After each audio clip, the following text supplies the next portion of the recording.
저는 오늘 여러분들과 읽었던 시편 68편 19절을 중심으로 짐은 지라고 주신 것이 아닙니다 라는 제목으로 하나님의 말씀을 전하겠습니다. 우리 한번 제목 읽어볼까요? 시작. 짐은 한 사람이 천진난만하게 뛰노는데 누구 앞에서 뛰어놀냐 하면 하나님 앞에서 뛰어놉니다. 목사님이 볼 때 평소에 별로 말씀도 없는 집사님이세요. 나이가 70이 훨씬 넘으신 집사님이니까 늘 이렇게 평소에 웃는 모습을 보기도 어렵고 그저 진중하고 목사님 안녕하십니까? 은혜 받았습니다. 저 돌아가겠습니다. 뭐 이렇게 그저 교회에서 말씀하시는 거 그 정도밖에 못 받고 그래서 저분은 평소에 말 안 하시는가 보다 싶었는데 어느 날 복도에서 만나는데 얼굴이 이상해졌어요. 입이 귀에 걸렸어요. 무슨 일이 벌어졌느냐? 손주가 그 앞에서 뛰어노는 거예요. 까르르 까르르 하니까 그 평소에 말 없던 할아버지 집사님이 손주 때문에 막 얼굴에 미소가 만연해요. 금방 알 수 있어요. 맛이 갔구나. 딱 알 수 있어요. 야, 자식이 앞에서 뛰어노는 모습을 보니까 할아버지 마음이 그렇게 즐거우셨던 것 같아요. 오늘 한 사람이 깔깔깔거리면서 뛰어노는데 누구 앞에서 뛰어노냐 하면 하나님 앞에서 뛰어놀고 있어요. 근데 하나님이 저놈의 자식 저 버릇없게 그러지 않고 하나님도 좋아하셨어요. 우리 성경 말씀 시편 68편 우리가 19절 읽었는데 4절 5절 읽겠습니다. 같은 성경입니다. 시작. 하나님께 하늘 타고 여호와이시니 노란 글씨만 읽어봅시다. 시작. 노래하며 찬양하라. 그의 앞에서 뛰놀지어다. 이 사람은 자기만 지금 하나님 앞에서 그분 앞에서 여호와 하나님 그 앞에서 뛰어놀지어다. 이 사람도 지금 막 하나님 앞에서 막 뛰어놀면서 다른 사람에게 우리 해림교회 성도들에게 우리 어린이들에게 야 우리 하나님 앞에서 뛰어놀자 즐겁게 뛰어놀자 그러고 있는 것이에요. 이 사람의 이 시에는 기쁨과 경쾌함이 가득합니다. 그래서 오래전 교부시대 때부터 1500년 전 교부시대 때부터 이 성경은 많은 사람들에게 사랑을 받았습니다. 야, 이 사람 굉장히 신나는가? 뭐 좋은 일이 있나 보다. 막 하나님 앞에서 랄라랄라라 하나님 고마워요 랄라랄라 하나님 앞에서 막 재롱을 떨고 있으면서도 자기만 그러는 게 아니라 주변에 있는 모든 사람들에게 야 우리 하나님 앞에서 뛰어놀자 야 노래하자 막 이러는 거예요. 이 사람 되게 신나는 일이 있나 보다. 우선 시편 68편의 표제는 다윗의 시 이렇게 되어져 있습니다. 예, 이 시인은 다윗입니다. 이 사람 뭐 신나는 일이 있는 것 같습니다. 그렇지만 가만히 생각해 보면 고개를 약간 도리도리하게 됩니다. 왜냐하면 우리가 아는 다윗은 인생에 늘 경쾌하고 신나는 일만 있었던 것이 아니기 때문입니다. 먼저 다윗은 집에서도 그렇게 사실은 사랑받지 않았어요. 아니 아버지 엄마가 사랑했겠지요. 다윗에게는 형제들이 7명 자기까지 8명이 있었는데 이 막내 아들 다윗을 아버지 이새가 어이구 우리 막내 그런 것보다는 아이고 우리 첫째 아이고 우리 둘째 아이고 우리 셋째 이러면서 아버지가 큰아들 둘째 아들 셋째 아들은 엄청나게 좋아하는데 반해서 막내 아들은 그렇게 챙겨주지 않은 것 같아요. 어느 날 사무엘 선지자가 다윗의 아버지 이새에게 말했어요. 하나님께서 너의 자식 중에 한 명에게 기름을 부어 이스라엘의 왕을 세우라고 했으니 내가 몇 월 며칠 날까지 너희 집에 갈 테니까 너희 집의 자식들 다 모아놔라.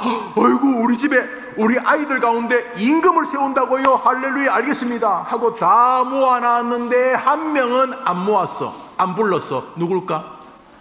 다윗 아빠 생각에 야 내 생각에 너는 임금감이 아니야.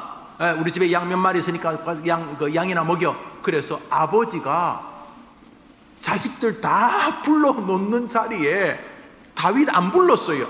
뭐 사랑 안 했다 이렇게 말하기는 어렵지만 분위기 딱 느껴지지요? 싸해요. 집에서 그렇게 인정받은 자식 아니었어요. 집에서 좋은 거 있으면 형부터 주고 아이 미안하다 뭐 먹을 거 없네 하고 그 막내는 별로 안 챙긴 것 같아요. 특별히 아버지 심부름을 받아서 전쟁터에 형들에게 음식을 전달하러 갔을 때 형들이 다윗을 만나자마자 첫 마디가 뭔 줄 알아요?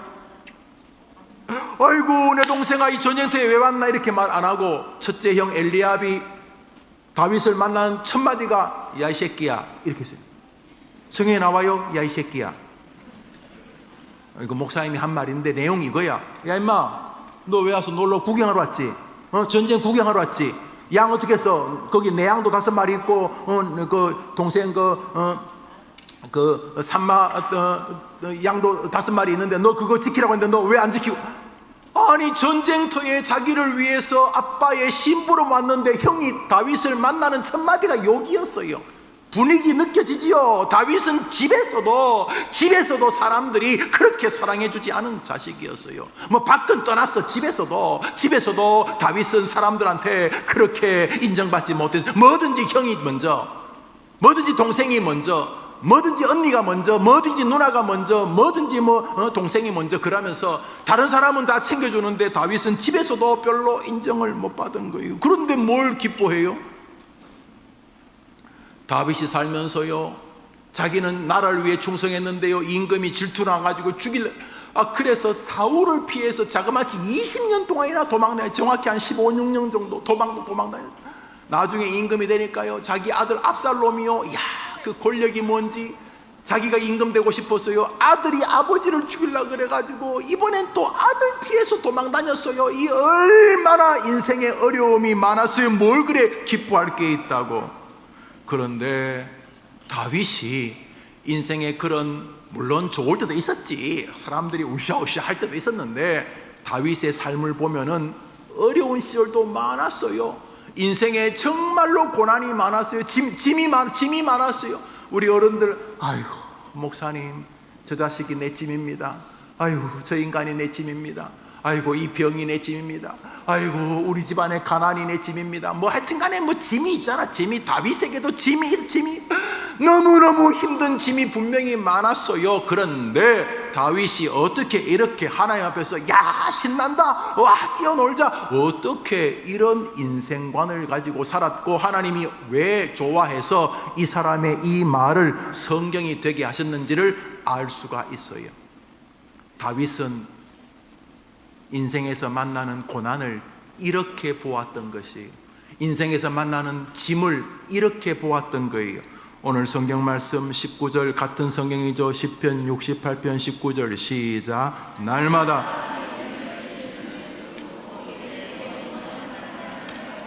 저 성경 구절 가만히 보세요.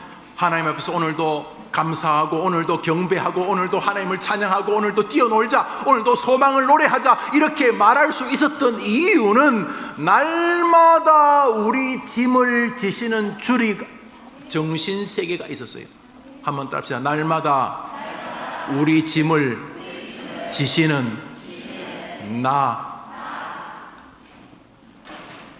그걸 따라해요? 날마다 우리 짐을 지시는 나. 많은 사람은 지 짐을 지 가지고 살아요. 아이고 이 짐이 무겁다 죽어버려야지. 아이고 이 짐이 무겁다 포기해야지. 아이고 이 짐이 무겁다 세상을 부정적으로 살아야지. 아이고 이 짐이 무겁다 누구를 원망해야지.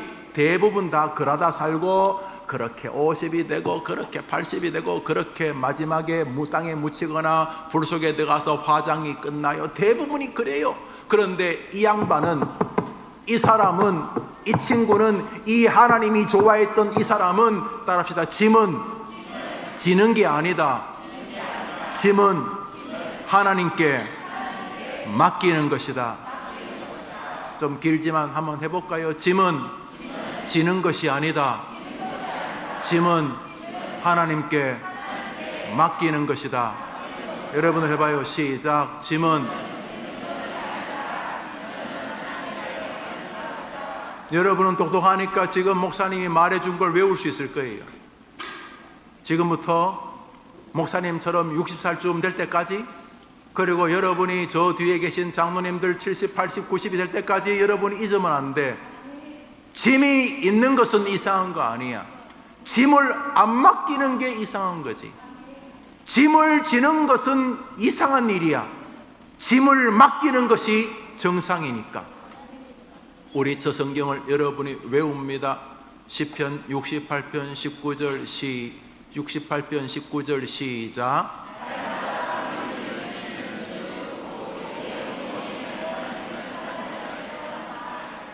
오늘 저는 이 본문을 가지고 여러분이 잘 기억하도록 몇 가지를 말씀을 드리려고 합니다. 첫 번째로 한번 더 합시다. 모든 사람에게는 하나님께 맡겨야 할 짐이 있다.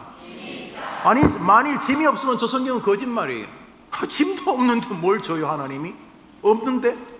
모든 사람에게는, 모든 그리스도인에게는, 모든 성도에게는, 모든 해림교회 아동부 학생과 그 부모들에게는 날마다 하나님께 맡겨야 될 짐이 있다는 것이 오늘 성경이 말한 첫 번째 교리입니다. 여러분이 성경을 50번만 읽으면 목사님 말에 동의할 것입니다.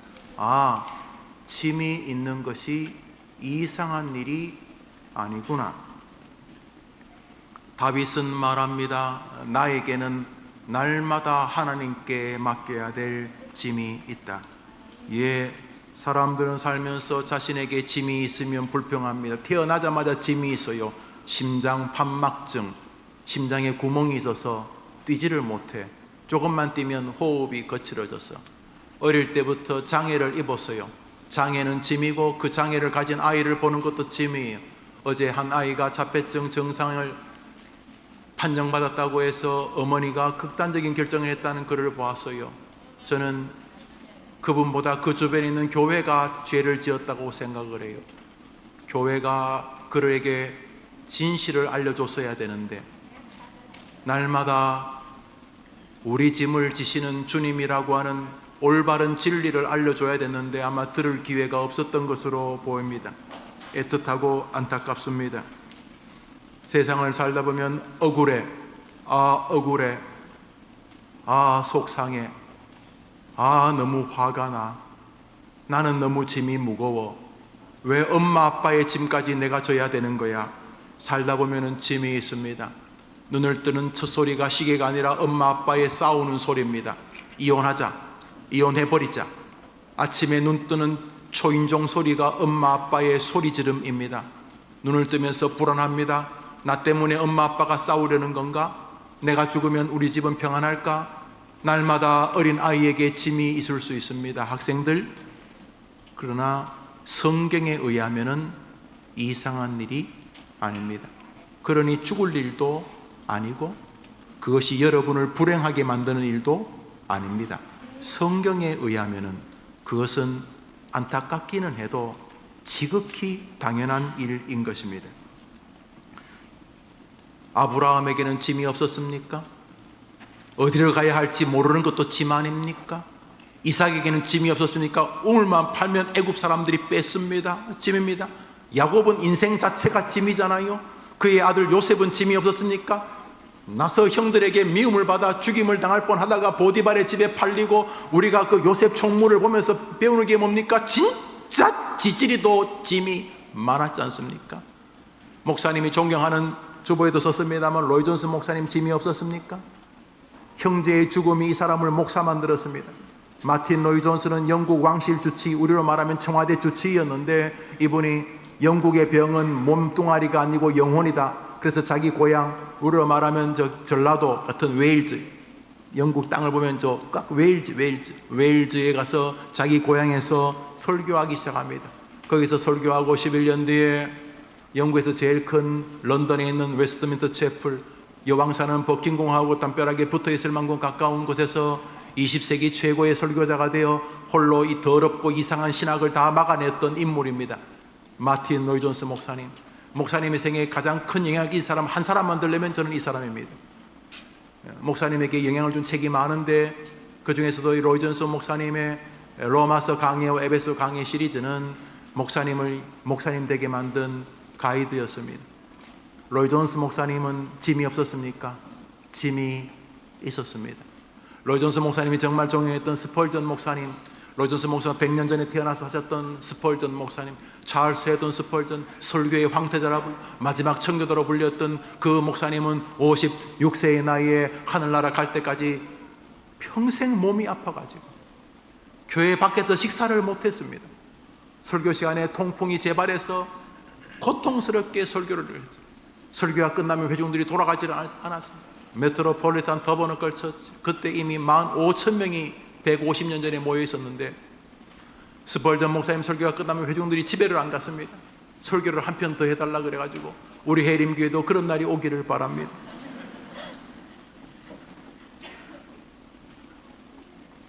목사님 한 편도 이런 표현인데 한번 따라합시다. 모든 성도에게는 각자에게 주신 짐이 있다. 그 짐은 맡겨야 할 짐이다. 시편 119편을 읽습니다. 읽읍시다. 시작.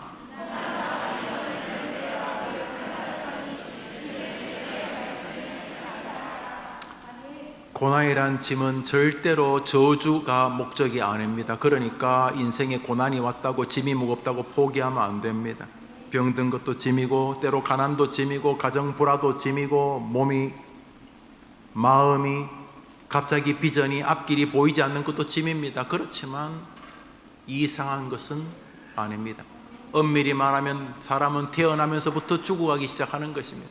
여러분은 빨리 어른이 되고 싶겠지만은 여러분이 태어났다는 말은 죽어가는 것을 시작했다는 말입니다. 누가 여러분을 괴롭히지 않아도 여러분은 하루하루 나이를 먹습니다. 아무도 여러분에게 찝쩍거리지 않아도 여러분은 저 뒤에 계신 할아버지 할머니처럼 늙어가게 됩니다. 아무도 여러분을 힘들게 안 해도 여러분은 마지막 임종, 여러분이 시체가 됩니다. 늙고 죽도록 만드셨습니다.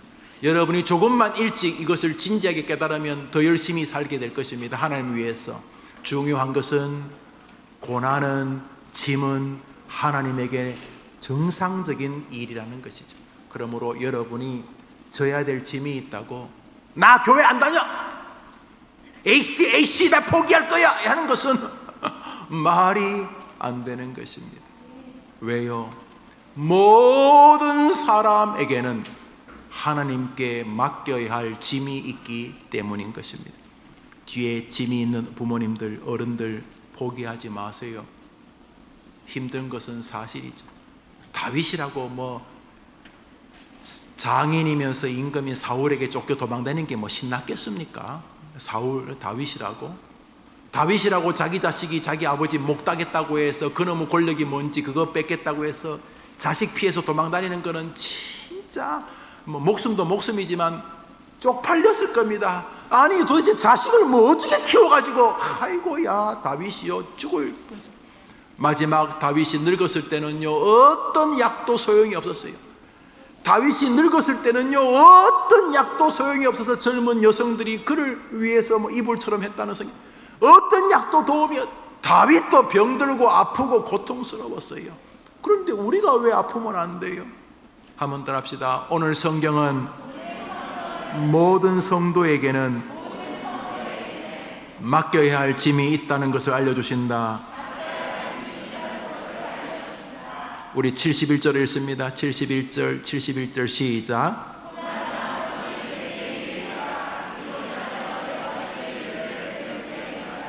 믿으면 아멘 해보세요. 한번 더 합시다. 짐은, 고난은 나와 하나님이 더 가까워지도록 우리를 말씀으로 부르는 손길이다.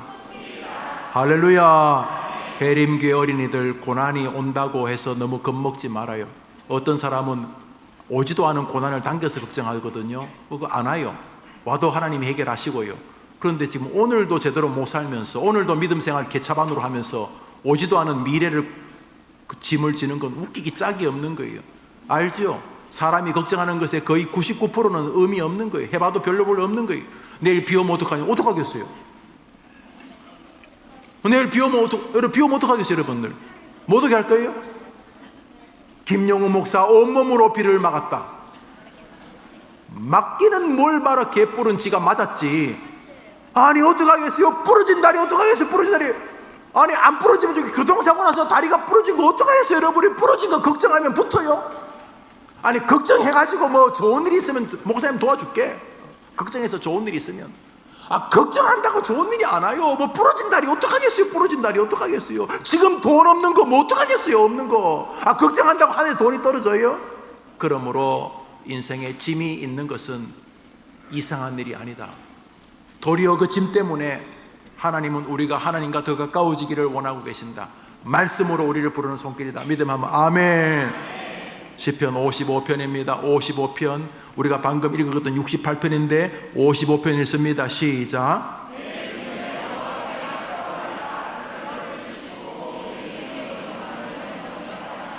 짐을 뭐 어떻게 하라고요? 따라합시다. 짐은 지라고 주신 것이 아닙니다. 뭐 하라고 주신 겁니까? 그게 기독교의 성화라고 부르는 거예요. 여러분이 어렵겠지만 sanctification이라 부르는 게 뭐냐면 짐 맡기기입니다. 짐 맡기기. 예배가 짐 맡기기입니다. 기도가 짐 맡기기입니다. 하나님께 짐을 맡기지 않고 짊어지고 살 필요 없어요. 하지 말라니까 하지 마세요.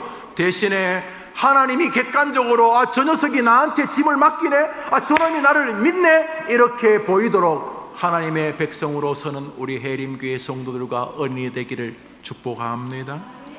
시편 37편입니다. 37편 시작.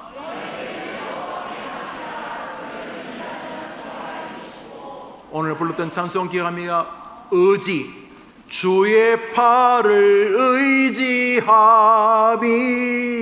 의지함이라. 성경도 이러고 찬송도 그러고 그걸 부르고 그걸 설교 들어도 안 맡기는 건 뭐 어쩌자는 겁니까? 그냥 해보겠다는 겁니까? 그냥 그렇게 나는 그냥 그래 늙다 죽을래요 그럴 거예요? 그렇게 그냥 전철 타고 운전하고 뭐 그렇게 버스 타고 다니면서 아침마다 그렇게 직장 다니고 뭐 그렇게 늙고 애 키우고 그래 죽겠다는 거예요? 그게 꿈이에요 그게? 아동부 그게 꿈이에요? 하나님께서 말씀하셔서요, 너의 짐을, 너의 삶을, 너의 길을 나에게 맡겨라. 네가 나를 의지하면 내가 이루어 주겠노라. 이게 얼마나 지혜로운 방법, 이게 얼마나 똑똑한 방법이에요. 하나님께 맡기는 해림의 성도들. 그러니까 교회에 나왔겠지. 몸만 나오지 말고 믿음과 마음도 나와 하나님께 짐을 맡게 되기를 축복합니다. 할렐루야. 자, 그러면 두 번째로, 뭐 첫 번째나 두 번째나 같은 이야기인데, 그럼 짐은 왜 맡기게 하시는가?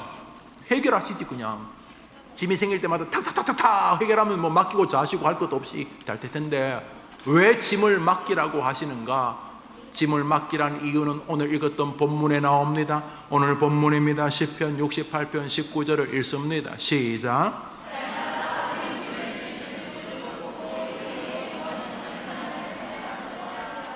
곧이라는 말은 이꼬르, 왜냐하면, 그러므로, 그래서, 그 결과는 이런 뜻입니다.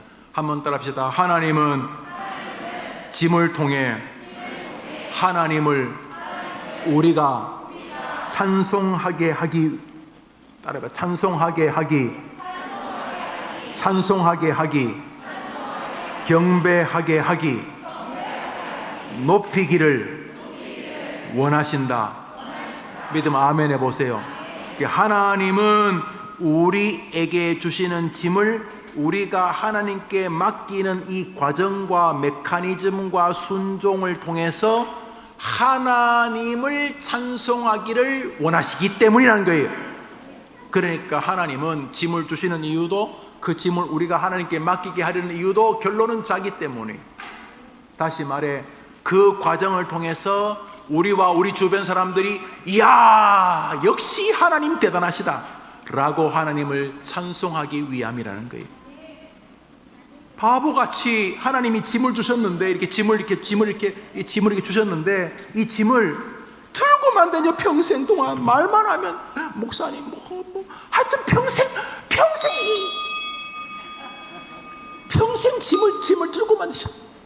하나님은 이게 짐 들라고 준 게 아닌데 이 짐을 하나님께 맡기는 그 과정을 통해서, 그 순종을 통해서, 그 결과를 통해서 우리와 우리 주변의 사람들이 이야 진짜 해림교회 저 학생의 하나님은 위대하신 분이구나 하고 하나님을 찬양하기 위함인 줄 믿으면 아멘 해보세요. 설교를 맺습니다. 여러분이 외워야 돼요. 외우는 건 입으로 중얼거리는 거 아니에요. 여러분이 믿는 것이에요. 날마다 우리 짐을 지시는 주, 곧 우리의 구원이신 하나님을 찬송할지로다. 하나님은 우리가 하나님을 찬송하게 하기 위하여 짐을 주시고 그 짐을 맡기기를 원하시는 것입니다.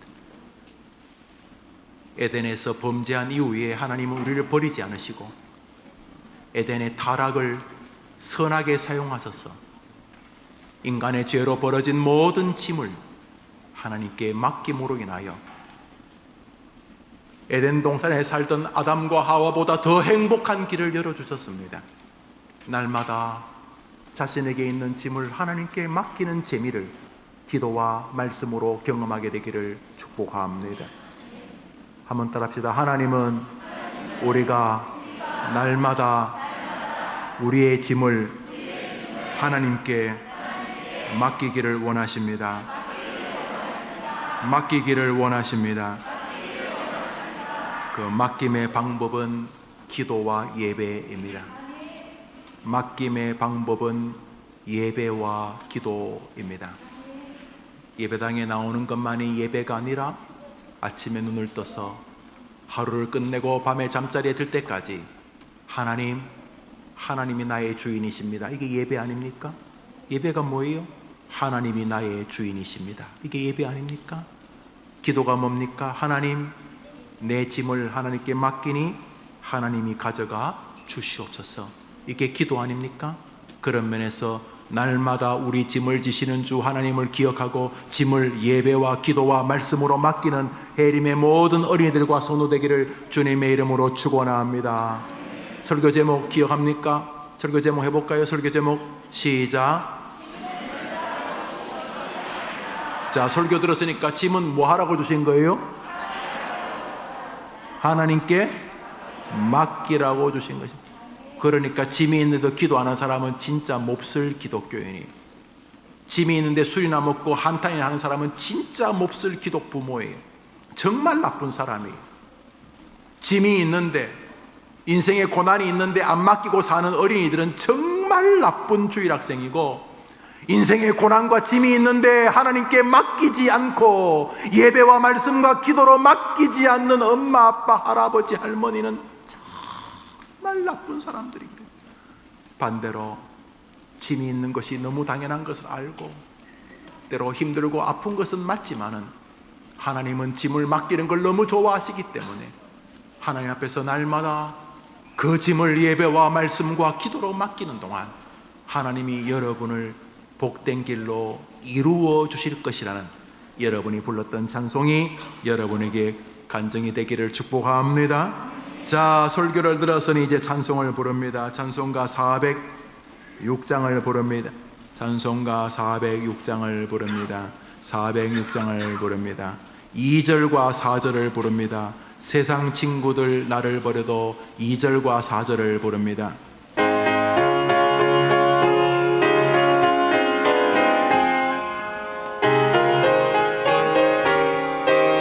2절 세상 친구들 나는 그분께 짐을 맡기며 동행합니다.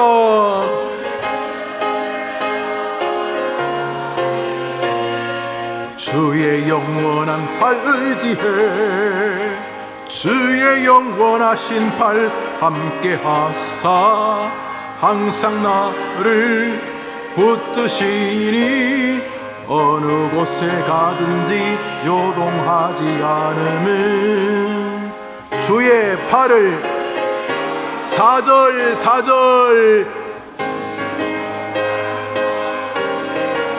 어떻게 하면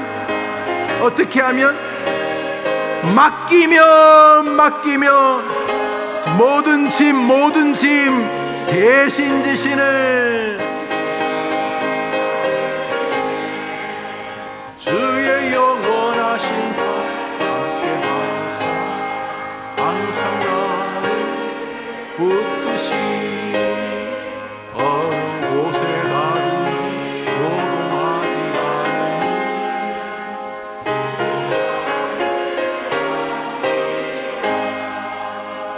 할렐루야. 뒤에 계신 부모님들과 할아버지 할머니 어른들에게 부탁합니다. 아이들이 정말 잘 살 수 있도록 어릴 때부터 자신의 짐을 하나님께 맡기는 것을 눈물과 기도로 가르치셔야 안 되겠습니까? 인생에 어려움이 있을 때마다 아이들과 함께 순이야 철수야 우리 하나님께 예배하고 하나님께 맡기고 하나님을 의지하자. 그래서 어릴 때부터 하나님께 맡기면서 하나님이 고난을 좀 길게 가지고 가시거나 혹은 맡길 때 즉각적으로 해결하시거나 어느 쪽이든 짐을 맡기는 것을 어릴 때부터 배우면서 뭔지는 몰라도 찬송가 가사처럼 든든하게 뭔지는 몰라도 든든하게 한 인생을 아이들이 하나님 의지하며 살 수 있도록 도와주시는 여러분이 가정의 목사가 되기를 바라는 것입니다. 선생님들 아이들을 보관하라고 여러분이 있는 것이 아닙니다. 아이들에게 예수의 하나님의 성령의 능력을 가르치고 인생의 짐을 아이들이 어릴 때부터 자신의 하나님께 맡기도록 도와주신다면 여러분은 하늘나라 가서도 분명히 상이 크실 것입니다. 여러분들을 축복합니다. 우리 축도로 예배를 마칩니다. 구주 예수님의 은혜와 하나님의 사랑과 성령의 교통하심이 예배하고 돌아서는 해림의 백성들 위에 저들의 한 주간의 생업 위에 가슴에 박혀 말씀이 살아 역사하기를 기대하며 생활하는 해림의 모든 권속들 위에 영원토록 함께 있을지어다. 아멘.